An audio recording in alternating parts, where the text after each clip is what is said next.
বান্ধৱীসকল, এয়া আমাৰ লগত আছে আমাৰ এই অনলাইন প্লেটফৰ্মৰ ছুপাৰভাইজাৰ বাইদেউ মামু দাস বাইদেউ। আমাৰ এই প্লেটফৰ্মৰ যোগেদি আপোনালোকে কেনেকৈ সুবিধাবিলাক গ্ৰহণ কৰিব পাৰিব, বাইদেৱে অকণ কৈ দিব তাৰ বিষয়ে। নমস্কাৰ, মোৰ নাম মামু দাস আৰু মই এগৰাকী ঘৰ গৃহিণী।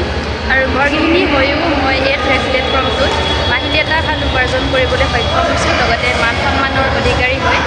আজি আমি আমাৰ গুৱাহাটী মাস্কট ডেমত আজি ছাকচেছ চেলিব্ৰেশ্যন আছিলে আৰু মই এই ট্ৰফিটো পাবলৈ সক্ষম হৈছোঁ। প্ৰায় 17 চিচি ব্যৱসায় কৰি আগবাঢ়িছোঁ। গতিকে ঘৰতে থাকিয়ে এটা এণ্ড্ৰইড মোবাইলৰ জৰিয়তে আমি এই অনলাইন প্ৰচেছৰ মাধ্যমেৰে আমি আগুৱাই যাবলৈ সক্ষম হৈছোঁ। লগতে আপোনালোকে যদি ভাবি আছে আপোনালোকৰ সপোন পূৰা কৰিম বুলি, আপোনালোকে ক'লেও নোযোৱাকৈ ঘৰতে থাকিয়ে আপোনালোকৰ অনলাইন মাধ্যমেৰে এই প্লেটফৰ্মটোৰ লগত জড়িত হ'ব পাৰিব। ধন্যবাদ। ধন্যবাদ থাকিল বাইদেউলৈ। আৰু আপোনালোকে যদি এই কামটো কৰিব বিচাৰিছে ঘৰতে নিজৰ হাতত থকা মোবাইলটো দি পেলাই, তেতিয়াহ'লে তলত দিয়া নম্বৰত কণ্টেক্ট কৰিব অধিক জানিবলৈ। ধন্যবাদ।